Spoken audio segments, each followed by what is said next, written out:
aquí me tenéis de nuevo después de un poco tiempo. Sabéis que me gusta intercalar la criminología con autobiografías. Ahora me tocaba algo de criminología, pero se me cruzó una historia de una mujer increíble que me llamó mucho la atención y no tuve más remedio que de estudiarla, de aprender de ella y como he dicho en otros casos con otras autografías de grandes mujeres, me encantó. Por eso esta historia quiero dedicársela a una gran amiga mía que se llama Conchi y que estas historias sobre mujeres empoderadas les encantan. Bueno, pues ella se llamaba Alma Maximiliana Carli y nació el 12 de octubre de 1889 en la ciudad de Šaly, en Eslovenia. Venía de una familia mediana alta. Su madre era maestra de niñas y su padre era un militar del ejército austrohúngaro ya retirado. A Alma la tuvieron cuando eran ya mayores. La madre tenía 45 años y el padre tenía 60. La madre se llamaba Wilibalda y el padre se llamaba Jacob. Cuando Alma nació, los médicos no daban nada por ella. Era una niña endeble, con muchas enfermedades tenía una parte del cuerpo inmovilizada, un ojo lo tenía caído, una pierna más alta que otra, y los médicos le dijeron que duraría poco esta niña y que era posible que el tiempo que viviese iba a tener problemas mentales, pero se equivocaron. Alma fue una niña muy, muy inteligente, como veremos más adelante. Al tener esos problemas físicos, ella se consideraba una niña fea, una niña que se iban a reír de ella, y como su madre era maestra y su padre ya estaba jubilado, le dieron la educación allí en casa. El padre estuvo muy, muy pendiente de ella, fue su única hija, y le contaba historias de otros países, de otras culturas, de la naturaleza, de los animales, y le explicaba que para viajar necesitaba aprender idiomas. Eso lo tenía ella muy claro. Y desde muy pequeña, junto con su padre y su madre, empezó a estudiar idiomas. La madre era más rígida que el padre, quería que fuera una mujer que hacía ejercicios para que con los problemas que tenía, pues estuviera más tiesa, más rígida, que fuera una mujer de su casa, como en aquella época era la mujer, y que con el tiempo pues se casara con un hombre mayor que ella, que la cuidara, cosa que Alma no estaba por la labor. Ella era una niña rebelde que no le hacía caso a su madre para nada. Sin embargo, su padre, como ya he dicho, estaban muy unidos. Pero cuando Alma hizo 8 años, su padre enfermó de tuberculosis y al poco tiempo falleció. A ella se le vino el mundo encima porque tenía que tratar con su madre, que no la entendía, y cada vez se hizo más rebelde, y con el dolor que ella sentía por los problemas físicos que tenía, pues los atajaba con estudiar. Lo quería saber todo, lo quería conocer todo. Seguía sin querer salir para juntarse con otros niños porque se veía diferente, se veía rara, pero ella quería saber. A la edad de 12 años tuvo varias operaciones en las piernas que le dificultaban, cojeaba un poco, pero seguía con sus defectos físicos. En cierta ocasión, la madre, acompañada de sus cuñadas, la llevaron a hacer un viaje por Dalmacia, Herzegovina, Italia, Tirol y Baviera. Durante este viaje fue para ella muy grato, muy gratificante. Aprendió otras culturas, se empapó en museos, en teatros, y cada vez estaba más ilusionada en viajar y dedicarle a su padre lo que le había enseñado de pequeña, aprender idiomas y a viajar. En 1907 se matriculó en la escuela secundaria de Graz y hizo alemán, inglés, francés. En 1914 aprobó con excelencia 8 lenguas extranjeras en Londres y aprendió, voy a leerlo porque si no, imposible: inglés, sueco, noruego, danés, italiano, español, francés y ruso. Concretamente, en el examen de inglés, los profesores, incluso los alumnos, se quedaron alucinados porque fue la número 1 entre 900 estudiantes. Ella fue la número 1. Tuvo una época en que tuvo muchas depresiones. Su madre la obligaba, ella no quería hacer lo que su madre le decía. Para poder estudiar esto en Londres, ella se buscó su trabajo porque la madre no quería darle dinero para que hiciera lo que a ella le gustaba. Empezó a estar en escuelas para traducir, se colocó de periodista, y trabajaba y estudiaba, tuvo un momento de depresión muy grande en el que quiso suicidarse. En este momento tan difícil de su vida apareció Xi Jinping, que era un chino mandarín, y este le propuso ser su esposa. Ella no tenía rumbo en la vida en ese momento y decidió comprometerse con él. Fueron a su ciudad, a Selin, a buscar a su madre para pedirle la mano de su hija. Cuando ella lo vio, que era tan joven, chino, dijo que ese no iba a ser el marido de su hija para nada, y entonces rompieron el compromiso y ella siguió su vida. Además de los idiomas que estaba aprendiendo, también estudió chino, jeroglíficos egipcios, hebreo, y tal era su obsesión, lo tengo que leer porque es increíble, en que los lunes estudiaba noruego, los martes francés, los miércoles inglés y latín, los jueves danés, los viernes primero italiano y luego sueco, los sábados tenía libre y por la mañana, los domingos, estudiaba español y por la tarde ruso. Cada mañana, además de todos estos estudios, lo que hacía era, se aprendía un poema en cada uno de estos idiomas. Una vez en su ciudad y sabiendo hablar 10 idiomas,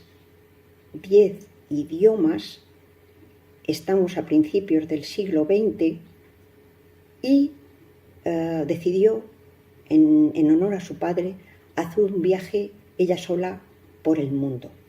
Su madre, como ya podéis imaginar, ella que a toda costa quería que su hija se casara, que formara una familia, que tuviera hijos y ya está, es lo que se llevaba en aquella época.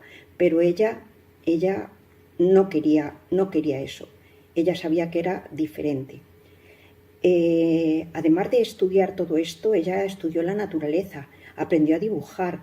De hecho, luego veremos en los escritos lo que escribió durante su largo viaje por el mundo, dibujaba tenía sus propios dibujos de la naturaleza, de animales, de todo ello. Bueno, pues para juntar dinero para poder hacer este viaje, que en principio ella pensó que iba a durar 3 años, allí en su casa formó una escuela, estalla la Primera Guerra Mundial. Pues, ¿qué pasa? Que los que hablaban alemán en aquella época no estaban bien vistos y ella tuvo que huir. Ella tuvo que huir, primero se fue a Noruega, que estuvo durante 1 año, y después se fue a Suecia. Cuando ya estuvo todo calmado, hizo los preparativos para su largo viaje. Empezó su viaje el 24 de noviembre de 1919 en la estación de ferrocarril de Celje. Su destino era Trieste. Allí tuvo que esperar 5 días para obtener algún visado y embarcarse en un transbordador. El único visado obtenido fue para Japón y pensaba irse allá, pero cambió la idea y se fue tras Génova a América del Sur. Viajó 2 meses con poca comida y en ambiente muy sucio, para al final llegar el 5 de abril a Mollendo, en Perú. Por ser una mujer blanca y sola, estaba en constante peligro. Conoció la magia, las supersticiones de los incas y sobrevivió muchas cosas desagradables. Por ejemplo, en Arequipa la acusaron de ser una espía chilena o boliviana. Quisieron desnudarla, inspeccionarla públicamente. Varias veces escapó de violadores, por eso dormía vestida y con un puñal envenenado debajo de la almohada, preparada para fugarse en cualquier momento. Allí huyó de Perú a Panamá, donde conoció a los brujos vudú y se empleó en la administración del Canal de Panamá como primera traductora judicial femenina. Al año siguiente continuó su viaje por las costas de América Central, con pausas cortas en Nicaragua y Ecuador. Llegó a los Estados Unidos y visitó Los Ángeles y San Francisco. Después siguió su camino a Hawái, la primera pausa más larga. Durante su estancia traducía para el Museo de Honolulu y así ganó dinero para seguir viajando. 1 año después salió para Japón, en donde consiguió trabajo en la Embajada Alemana de Tokio. Pero no resistió allí una larga temporada y se marchó a Corea y a Taiwán, donde conoció a los Tayales, cazadores de gente que le impresionaron. En Hong Kong compró un billete para Australia y en el camino hizo pequeños desvíos del camino principal a Manila, Borneo, Islas de Perlas, Célebes e Islas del Jueves. En Australia visitó Sídney y Adelaida. La parada siguiente fue Nueva Zelanda, después Fiji. Allí vivió como una Robinsona.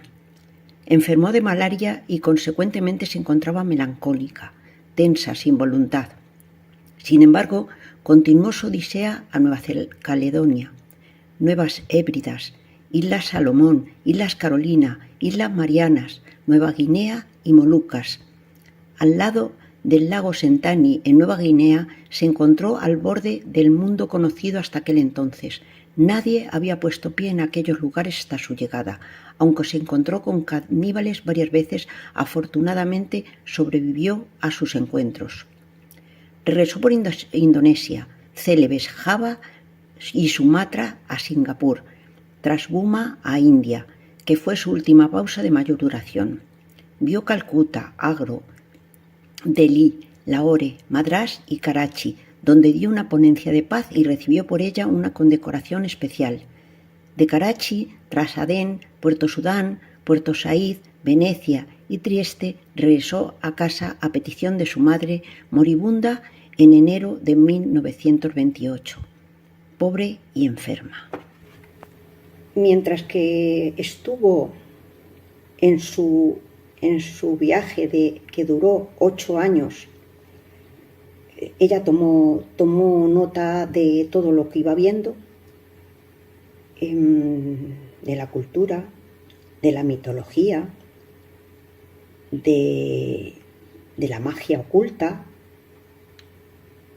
Empezó a escribir en un periódico y en el año 1929 escribió su primer libro, que se llamó El viaje solitario, en el que narraba toda su historia como mujer, el hambre que pasó, que estuvieron a punto de violarla varias veces, en fin, todo esto lo que he explicado en el audio anterior. Entre 1921 y 1937 publicó 22 libros, dio conferencias, tanto en universidades como en la radio, en un montón de sitios. Y en 1932, en una conferencia, una pintora sueca que se llamaba Thea, a ver si lo digo bien, Thea Schreiber Gamelin, quedó alucinada ante esta mujer tan fascinante, tan menuda, y que sabía tantísimo de todas las historias de todos los países por donde había ido y tenía para contar. Thea, conmovida por esta mujer, fue a verla a Eslovenia y desde entonces se hicieron inseparables. Vivieron juntas.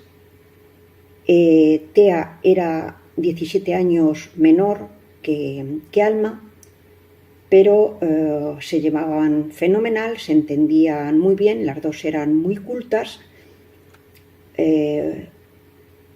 Hubo gente que no las entendía porque en su propia ciudad de Alma decían que si era bruja, que una mujer que vivía con otra mujer, que si estaba con cosas ocultas, no la entendían. Hacía también temas de hierbas medicinales, y la tenían como un poco alejada de la ciudad.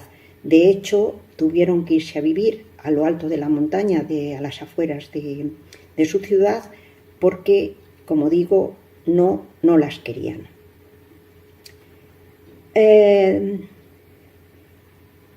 Tras la anexión de Yugoslavia al Tercer Reich en 1941, Alma fue perseguida por la Gestapo. Creían que era una espía. En ese momento le quitan todas las posesiones que tenía, la encarcelan y las llevan al campo de concentración de Dachau para que allí la mataran. Pero Thea y otros compañeros lograron sacarla, pero sin nada. O sea, no tenía nada, bastante que se pudo escapar de los campos de concentración. Como no tenían nada, ambas vivían solitarias en lo alto de la montaña, como he comentado, solas, discriminadas, y con lo poco que vendía Thea con sus cuadros pudieron vivir las dos. En enero de 1950, el 14 concretamente, Alma fallece de un cáncer y queda sola Thea, que la sobrevive durante 38 años. Luego, posteriormente, reconocen en su ciudad natal la obra de esta mujer, que durante su vida publicó 2 novelas, libros de viaje, cuentos, ediciones, traducciones, pero más de 40 textos largos, novelas, cuentos cortos, artículos, en fin, increíble, vaya, increíble. Todo esto está en la Biblioteca Nacional de Eslovenia y en la Estatal de Berlín. Hicieron un museo en esa ciudad, a la entrada hay una escultura de ella. Ahora sí, ya le reconocen todo lo que hizo en su momento, y allí se pueden encontrar todos los postales, los dibujos que ella hizo, trajes que trajo de China, de Japón, y bueno, y allí está todo su legado por fin reconocido. Pues esta es la historia de esta mujer, que creo que os va a encantar. Podría decir muchísimas más cosas de ella, pero ya se va a alargar mucho el vídeo. Así que luego os pongo los créditos y nada, espero os guste.